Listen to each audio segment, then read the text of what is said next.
The stars were quiet in this region of space, the kind of quiet that made most pilots uneasy.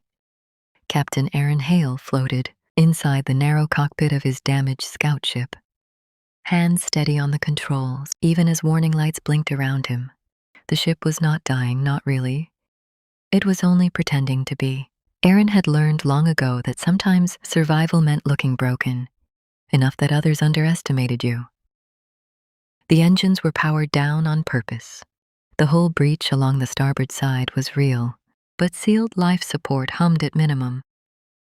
To any passing sensor sweep, the ship looked like a drifting corpse. Aaron exhaled slowly and checked the countdown in the corner of his display. 10 minutes until his beacon would shut itself off.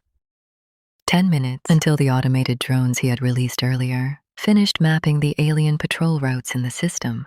10 minutes until he moved again. He was deep in unfamiliar territory, far beyond officially charted human space. High Command would not be happy, but High Command also liked results. And Aaron had always been good at getting those. A shadow passed over his viewport. Aaron's eyes narrowed. That was not part of the plan. A sleek alien vessel slid into view. Its surface curved and layered like overlapping scales. It glowed faintly with blue and gold light, elegant and unmistakably military.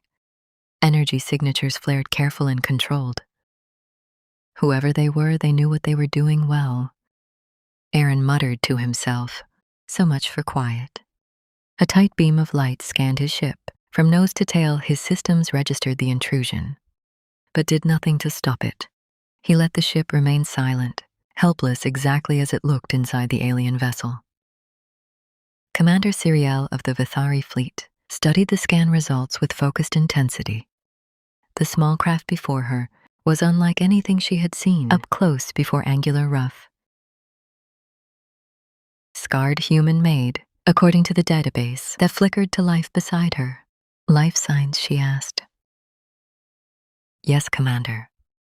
Her sensor officer replied, single occupant, vital readings weak but stable. Sariel's crest lifted slightly, a sign of alert interest. Humans were rare this far out. Dangerous, unpredictable. But fascinating. The reports described them as clever survivors. Yet this one looked broken alone. Human scout, she said. Stranded and silent, possibly a trap. Another officer suggested possibly. Sariel agreed, but no active weapons. No power buildup and no distress signal. She studied the drifting ship again. In the Thari culture, survival carried weight. Rescue carried even more. To save a life was to bind it. Not in chains, but in honor. Prepare a boarding team, Sarah. Elle said, I will lead. The docking clamp latched onto Aaron's ship with a solid thud that vibrated through the hull. He felt the faint shift in gravity as the alien system stabilized his craft.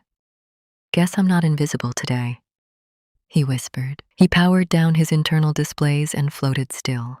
As the outer hatch was cut open, with precise efficiency, light spilled into the cockpit. Brighter and warmer than his own dim emergency lamps, figures moved through the opening.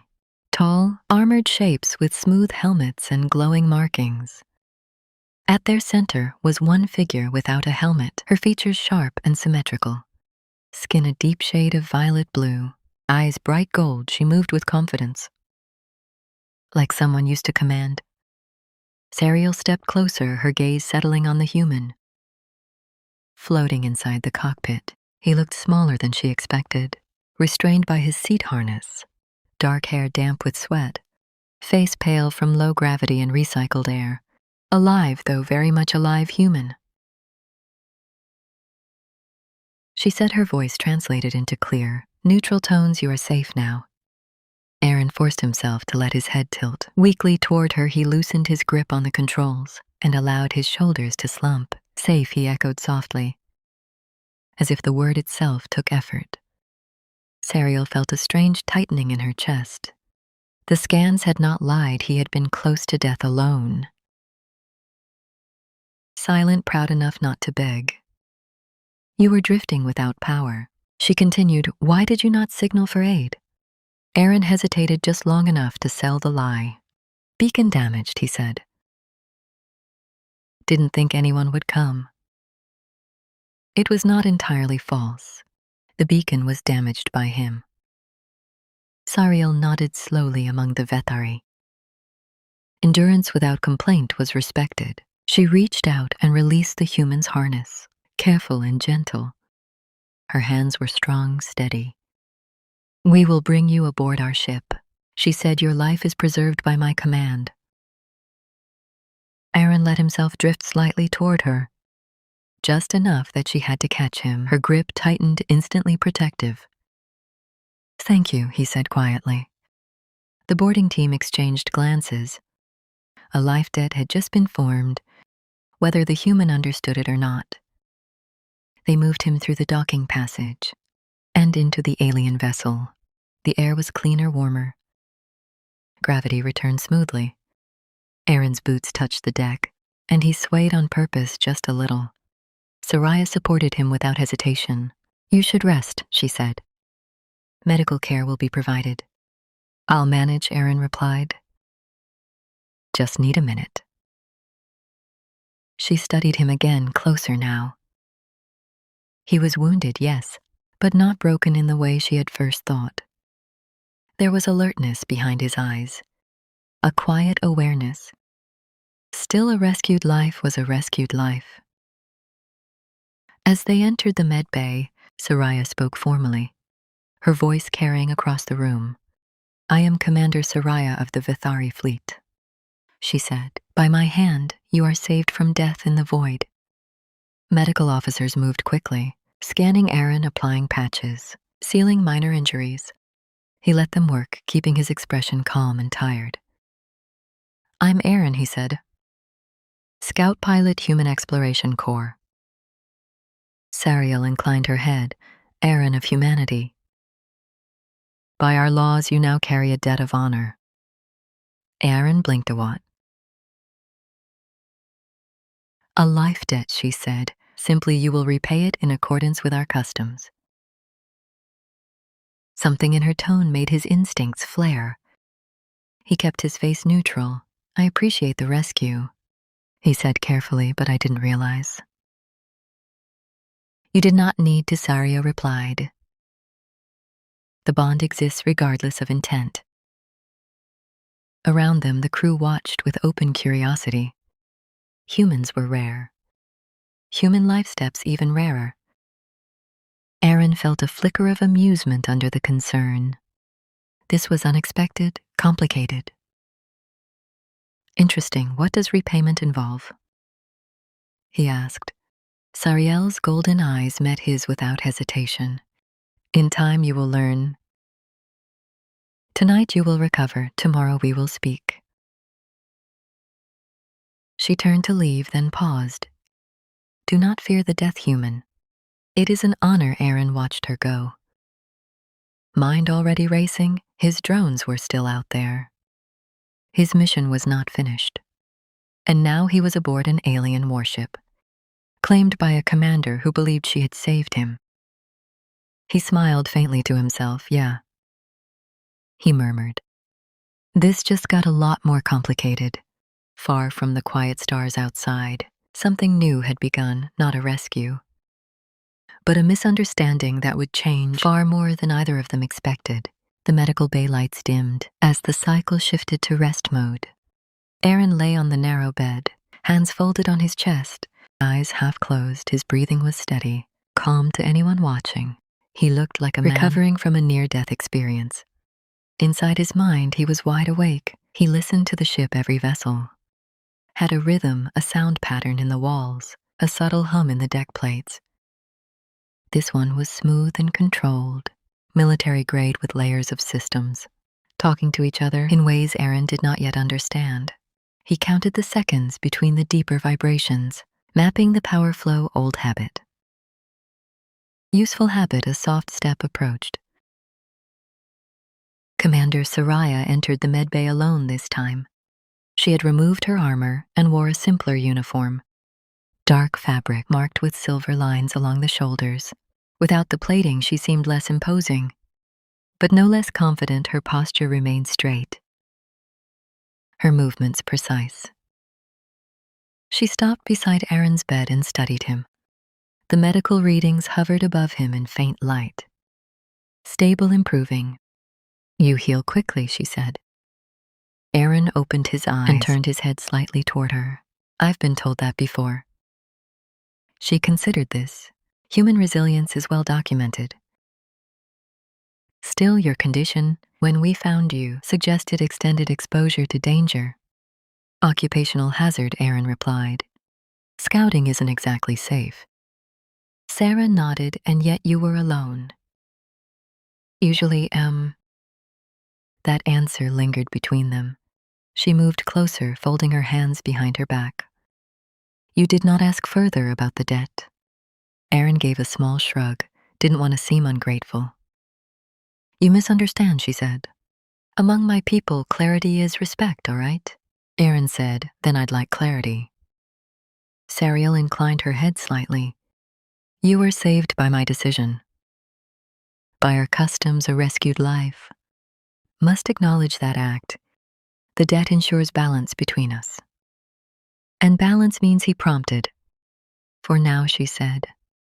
"It means you remain under my protection. You will not be harmed, restrained, or traded. Your needs will be met." "That part I like," Aaron said honestly. A faint ripple passed along the ridges at her temples. "Amusement," he guessed. In return, she continued, "You will give what is asked when the time comes. Not service, not obedience, presence, presence." Aaron repeated yes. That was vague enough to be dangerous. Before he could ask more, an alert chimed softly. Sariel glanced at the display near the door. "We are approaching a neutral station." She said, "Repairs will be made to your vessel." "My ship?" Aaron asked, surprised. Breaking through his careful calm. "You're fixing it, it is damaged," she replied, leaving it so would be wasteful. Aaron nodded slowly. That was generous. "More strategic, am I free to leave once it's repaired?" He asked. Sariel met his eyes. "You are not a prisoner, but the debt remains." "Regardless of distance, of course it does." Aaron thought she turned to go, then paused. "Rest. You will be invited to join me later." "Invited," Aaron echoed. Good to know when she left. The medbay felt quieter than before. Hours passed. Or what passed for hours, aboard a ship that ran on precise cycles rather than day and night. Aaron slept lightly, waking often, mind drifting between dreams and calculations. When the door opened again, it was not Sariel. A tall Vethari male stepped inside. His posture less rigid, his expression openly curious. He carried a tray of food, carefully arranged portions, colorful and steaming. "I am Tavar," he said. "Engineering division." Aaron pushed himself upright. "Aaron." "Scout division." "Currently guest." Tavar's crest flicked in what might have been a smile. "You are the rescued one, so I've heard." Aaron said. Tavar set the tray down. "Commander Soraya has instructed that you eat. These are compatible nutrients." Mostly. Aaron said, eyeing the unfamiliar textures. "That's reassuring." Tovar watched him with open interest as Aaron tasted a portion, nodded, and continued eating without complaint. "You are calm," Tovar observed. "Should I not be? Most rescued beings show distress. Gratitude, fear, relief." Aaron swallowed. "I'm relieved." Just quietly, Tovar seemed to accept that. He leaned against the wall. "The crew is discussing you. Good things, I hope." "Uncertain things," Tovar corrected. "Your ship showed no active defense. Yet it carried advanced countermeasures. Your systems were dormant, not destroyed." Aaron shrugged. "Humans like backups." And backups for the backups. Tavar said thoughtfully, yes. We are learning this as silence followed. Not uncomfortable, but watchful. Can I ask you something? Aaron said.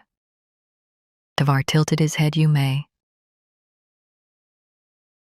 What does presence mean to your people? Tavar's eyes brightened slightly. You have been told of the death. I have, Aaron said. Not much detail, though.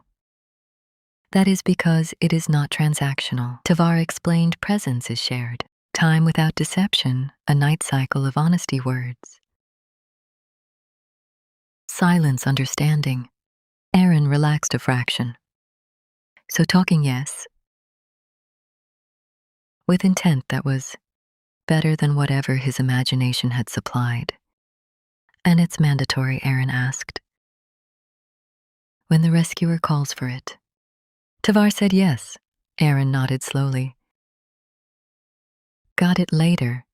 After Tavares left, Aaron was escorted from the medbay. His steps were steady now, his movements controlled. The crew watched him as he passed through the corridors, some with curiosity, some with open respect. He noticed everything, the way the corridors curved gently, never forming sharp corners, the placement of security nodes, the way officers carried themselves, alert but not aggressive. This was a disciplined ship. He was brought to a viewing chamber. Overlooking the stars, Sariel stood near the wide, transparent panel hands clasped behind her back. Your strength has returned, she said without turning enough to walk. Aaron replied, thanks for the hospitality. She faced him, you're observant again. Occupational habit. They stood in silence for a moment, stars drifting slowly beyond the hall. My crew is unsettled, Sario said. They expected a helpless survivor. Instead, they see a human who adapts too quickly. Aaron smiled faintly.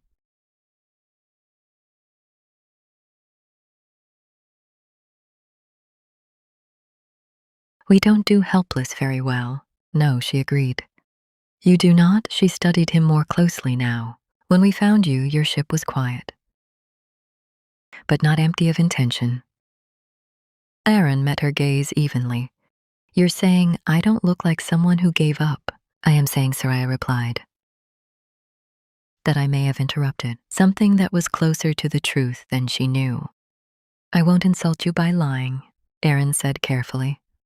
I wasn't expecting a rescue, but I wasn't dying either. The admission hung between them. Sharp and honest, Sariel's expression did not harden. Instead, it shifted, curiosity deepening into something more thoughtful. Then why remain, she asked. Why accept the role of the saved? Aaron considered his answer. Because sometimes the fastest way forward is not to fight the misunderstanding. It's to learn from it. Sariel's crest lifted slightly. Interest, you are strange, she said. So I've been told, Aaron replied. Another pause. This one felt different, balanced. The debt remains, Sariel said at last. But its meaning may not be what I first assumed. I'm open to discussion, Aaron said that. She replied, is good, as the stars continued their slow drift. Outside the hall, both of them sensed it. This was no longer just a rescue and a debt. It was the beginning of something uncertain, complicated and quietly powerful, and humans, as the galaxy would soon learn, thrived in uncertainty. The first warning came as a low vibration through the deck, so gentle that most of the crew barely noticed it. Aaron noticed immediately. His steps slowed as he walked beside the escorting officer, his head tilting slightly, as if listening to something far away. The rhythm of the ship had changed, not broken, not damaged, just tense. A sharp tone followed. Then another. This time the crew reacted. Lights shifted from soft white to alert amber. Voices rose in controlled bursts as officers moved with practiced speed. The escort stopped. Remain here, she said, then hurried off. Aaron did not remain. He waited 3 seconds. Long enough to be reasonable, short enough to be ignored. Then continued down the corridor, in the direction of the bridge. No one stopped him, no alarm sounded. He walked like he belonged there, and most beings accepted what their eyes told them. On the bridge, Commander Serial stood at the center, eyes fixed on the forward display. Her posture was rigid, controlled, but the tension was clear. Report, she said. Multiple contacts, an officer replied. Emerging from subspace at the edge of the system, unknown configuration. Serial's eyes narrowed. Weapon status. Active but not charging. A pause. Predators. Another officer muttered. Aaron stepped into the bridge without announcement. Several heads turned. One officer opened her mouth to protest, then stopped when Serial lifted a hand. The commander looked at Aaron. You should not be here, probably not. Aaron agreed. He glanced at the display. But those ships definitely shouldn't be. The unknown vessels hung in the dark, like jagged shadows, their shapes uneven. Aggressive, they did not follow standard formation. They moved like hunters circling prey. Serial studied Aaron's face. You recognize them, not specifically, he said, but I recognize the behavior. How, she asked. Aaron pointed at the screen. They're not scanning randomly. They're focusing on your blind spots. That means they've studied ships like yours before. The bridge grew quieter. That suggests ambush. Saria said yes. Aaron replied, impatience. As if on cue, one of the unknown ships surged forward. Weapons flaring to life, the Vitari ship shook. As shields absorbed the first strike. Return fire, Serial ordered. Energy bolts streaked into space. Lighting the darkness, 2 enemy ships veered away. Agile and fast, one did not move quickly enough. It took a direct hit and burst into fragments. The others reacted instantly. They're spreading, an officer said. Trying to surround us. Serial's jaw tightened. Helm evasive maneuvers. The ship turned sharply, engines flaring. Another impact rocked the hull. This one stronger. Aaron braced himself against a console. His eyes flicked across the data streaming past, too fast for most to follow. He smiled faintly there. He said, they're baiting you. Serial turned sharply. Explain. They want you to chase, Aaron said. Your ship is strong, but not built for pursuit. If you break formation, they'll pull you apart. We cannot simply retreat, Serial said. We protect this route. I know, Aaron said. That's why you shouldn't play their game. She studied him for a long second. Then, against every instinct drilled into her by command. Training, she asked. What would you do? Aaron didn't hesitate. I'd stop being predictable. He stepped closer to the main display, pointing. Your shields are strongest here and here. But your power distribution assumes forward engagement. Shift it, make your rear quadrant look weak. That would invite attack, an officer protested. Exactly, Aaron said.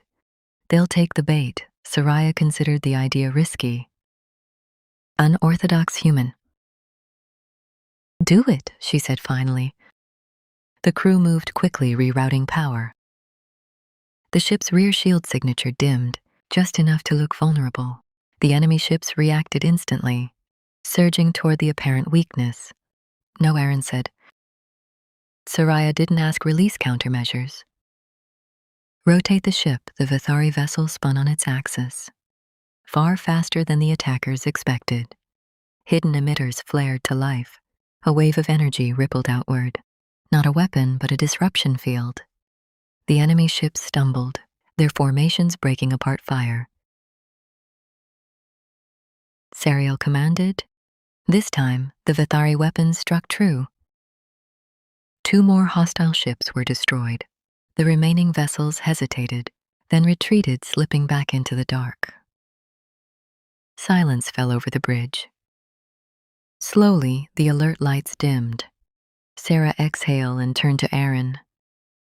"You were correct," she said again. Aaron shrugged lightly. "They underestimated you." Easy mistake to fix. The crew looked at him differently now, not as a rescued survivor, not even as a curiosity, as an asset. "Damage report," Soraya asked. "Minor hull stress, no casualties." An officer replied. Soraya nodded. "Stand down from battle stations." As the crew relaxed, Soraya gestured for Aaron to follow her. They left the bridge together, walking in silence, until they reached a quiet observation corridor. "You should not have that level of tactical insight," she said. Aaron leaned against the wall. "Ah, I'm a scout. We survive by noticing patterns." "You noticed ours," she said. "And there's..." he replied. Another pause. "You said before that you may have interrupted something," Saria said. "I believe that is true." Aaron met her gaze. "I wasn't lying to you. I didn't plan on being rescued, but I didn't plan on enemies showing up either." Soraya folded her arms. "If you had been alone, would you have survived?" "Yes," Aaron said simply. She studied his face, searching for doubt. "Found none. Then the debt," she said slowly, "is no longer clear." "Debts rarely are," Aaron replied. They continued walking later. In the engineering section, a system overload alarm sounded. Power fluctuated, lights flickering. The earlier battle had strained more than expected. Containment failure in auxiliary systems. An engineer reported Soraya was already moving. Aaron followed without being asked. Inside the access chamber, a plasma conduit sparked wildly, threatening to breach the air, shimmered with heat. "We need to shut it down," the engineer said. "But the manual controls are inside." "I'll go," Aaron said immediately. The engineer stared. "You are not trained for I've done worse," Aaron said, already grabbing a heat-resistant harness. Soraya caught his arm. "You do not owe us this." Aaron looked at her hand on his sleeve. "I know." Then he smiled. "I'm choosing it." Before she could respond, he slipped into the chamber. Heat blasted him as the door sealed behind him. Sweat formed instantly on his skin. He moved quickly, carefully counting steps, avoiding exposed arcs of energy. He reached the control panel, ripped it open, and slammed the manual cut off. The conduit powered down with a violent hiss. Alarms ceased when Aaron emerged. Scorched but smiling, the engineer stared in disbelief. Sadiel stepped forward. "You risked yourself part of the job." Aaron said no. She said quietly, "It was choice." That night, Cycle Soraya stood alone in her quarters, staring at the stars. The image of Aaron, moving into danger without obligation, replayed in her mind. He had not acted like someone bound by a debt.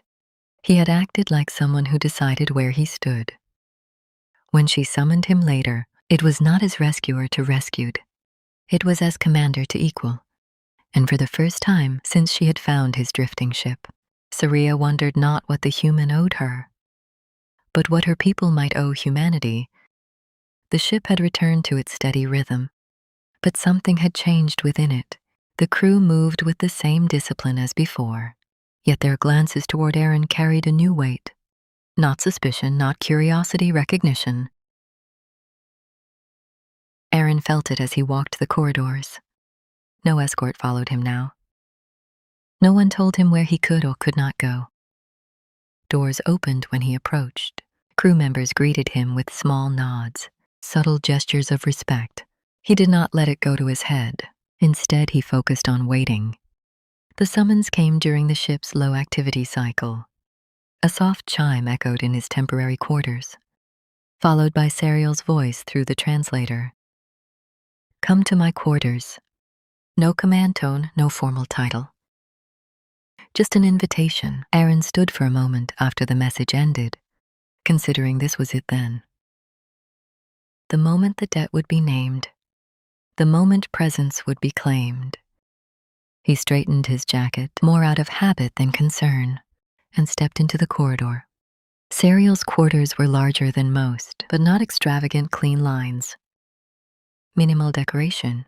A wide viewing panel showed the stars. Slipping by in silence, the room smelled faintly of unfamiliar herbs and warm metal. She stood near a low table, not in uniform, but in a simple garment that marked her as off-duty. Her posture was relaxed, but her eyes were sharp. Thoughtful. You came. She said you called. Aaron replied. She gestured toward the seating area. They sat across from each other. A comfortable distance between them. For a moment, neither spoke. The ship hummed quietly around them, like a living thing listening in. This is the night of presence. Serial said at last. Aaron nodded. That's what I was told. You seem calm. She observed. I usually am, he said then. More honestly, but I'm paying attention. That earned him a slight lift of her crest. Good. She said, then we will do this correctly. She rested her hands on the table. Palms open. Presence is not about obligation. It is about truth, no ranks.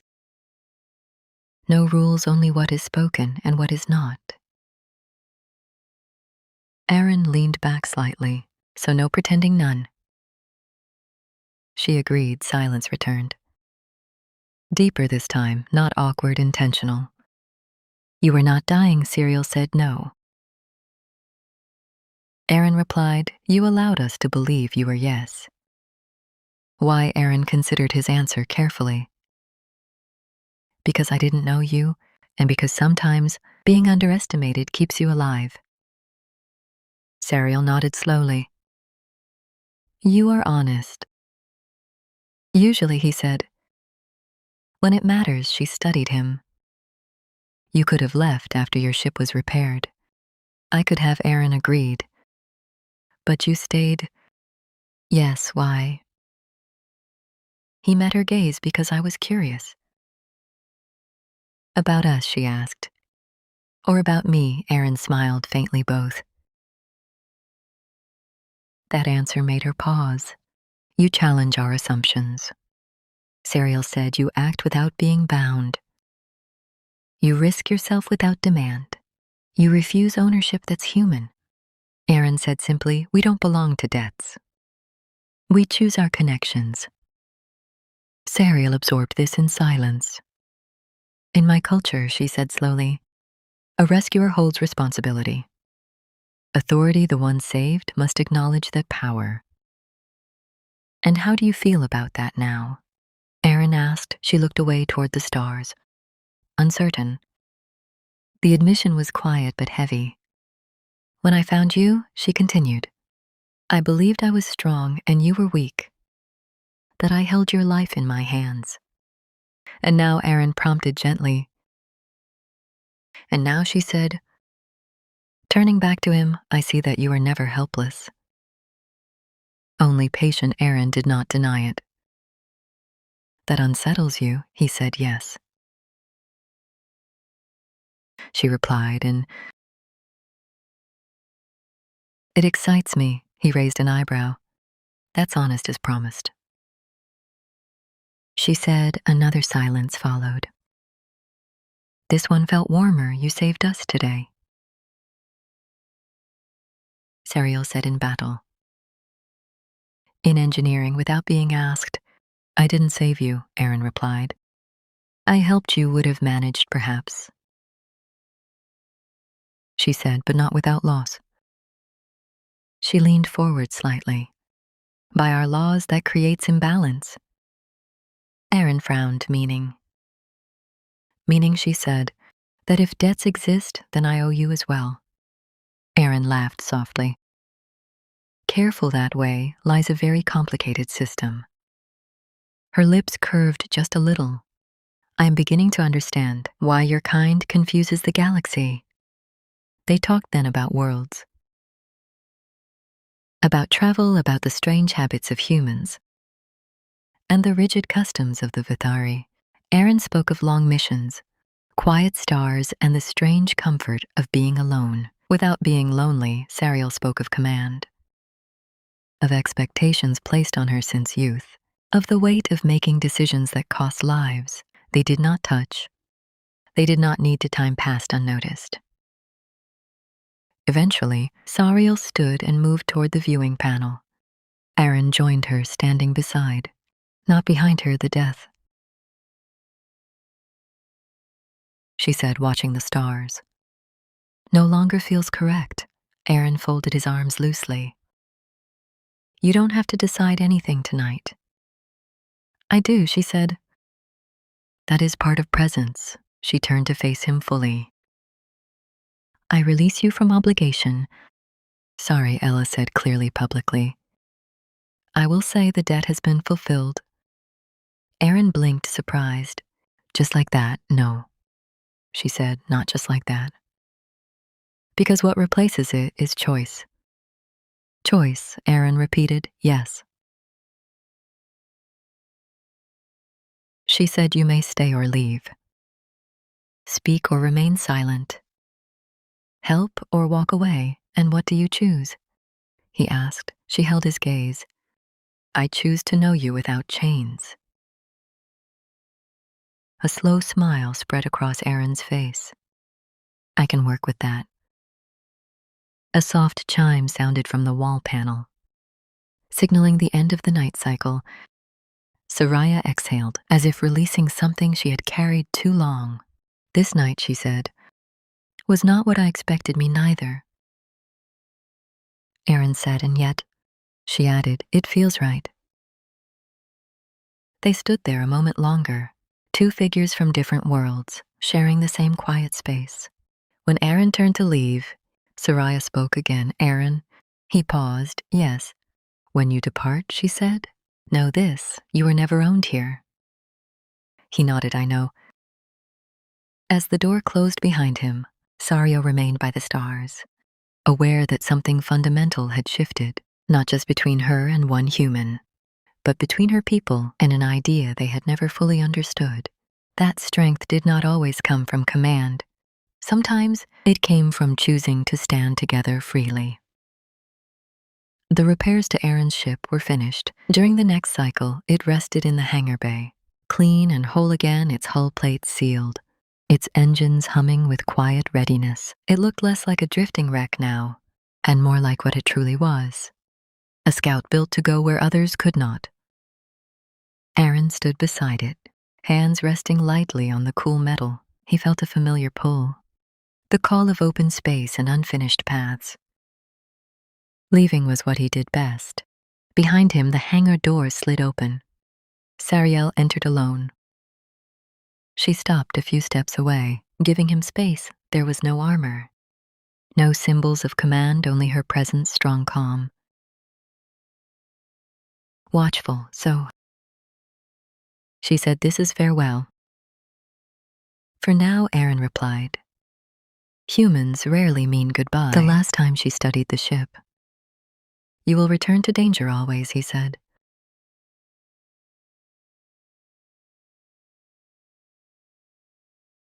It's where the useful information hides.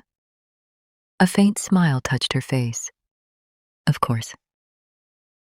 They stood in silence for a moment, the sounds of the hangar filling space between them, tools clicking, distant voices. The low vibration of power systems. My crew has been speaking. Soraya said, that sounds dangerous. Aaron said lightly, they are questioning old assumptions. She continued about rescue, about death, about humans. That's even more dangerous, he said, though his tone was gentle. They watched you choose to help when you owed nothing.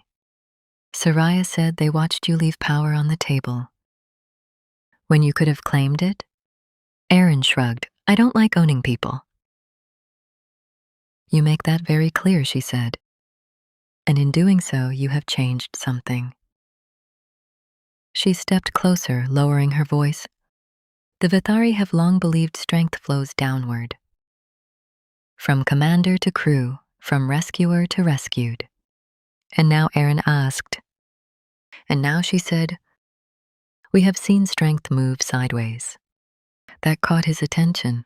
Sideways between equals, she explained. Between those who choose to stand together, Aaron nodded slowly. That's a good lesson for us. She said it is a difficult one. He smiled. Humans specialize in difficult lessons. A chime echoed through the hangar. A senior officer approached and saluted. Serial then glanced at Aaron with open respect. The council has responded. The officer said they request a formal report regarding the human encounter. Serial inclined her head. I will provide it. The officer hesitated, then added, they are curious. Aaron raised an eyebrow. That's usually how it starts. The officer left. Serial turned back to Aaron. Your people will be discussed, huh? They already are, Aaron said. We tend to do that to others. She studied his face carefully. When they ask what you are like, what should I say? Aaron considered. Tell them humans are stubborn, curious and bad at staying where they're told. And dangerous, she asked. Only when we care, he replied. That answer stayed with her. You could have demanded protection. Soriel said alliance favor access. I could have, Aaron agreed. But you didn't know. He said, because if you give those things out of obligation, they rot if you give them freely. They last. Serial nodded slowly. That is a very human idea. It works, Aaron said. She reached into her sleeve and produced a small, flat object, smooth metallic, etched with faint symbols. This is a Vithari command marker. She said it grants safe passage through our space. Aaron's eyes widened slightly. That's not a small gift. It is not a debt. She said firmly, it is a choice. He accepted it, turning it over in his hand. Then I accept freely. Their eyes met when next you drift. Silent in the dark, Serial said quietly, do not assume you are alone. I won't, Aaron replied. But I probably won't stop drifting. I would expect nothing less. A moment passed, something unspoken. But understood. Aaron climbed into his ship. The cockpit sealed around him. Familiar and comforting systems came online one by one. The hangar bay lights reflected off the viewport. Serial stood outside, hands clasped behind her back. Watching, Commander Aaron sat over the open channel. Yes, thanks, he said, for seeing me. She inclined her head. Thank you for showing us. The hangar door's open space waited beyond. Vast and uncaring, Aaron's ship lifted smoothly and slid forward. Passing through the energy field and into open space, the hangar doors closed behind him.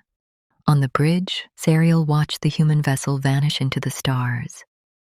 The ship felt different without him. Not quieter, just changed. Days later, the council chamber was filled with voices. Questions, doubts. Curiosity. Serial stood before them. Calm and unyielding, the human was not rescued. She said he was encountered.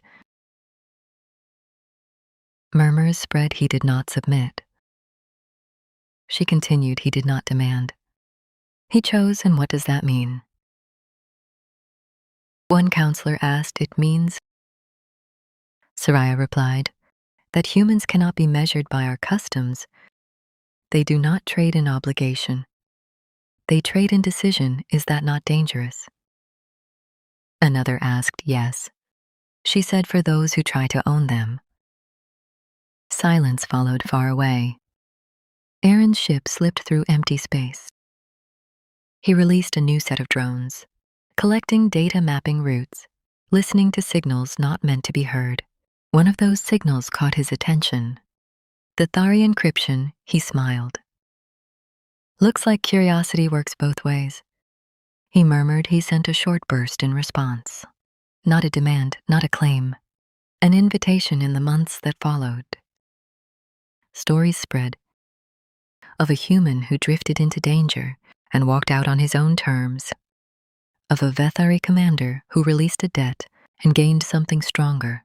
Other species took note. Because humans did not conquer through force. They did not bind through law or ritual. They arrived quietly, adapted quickly, and left behind questions no one could ignore. And once the galaxy realized that humans did not need to be rescued, only understood, everything began to change.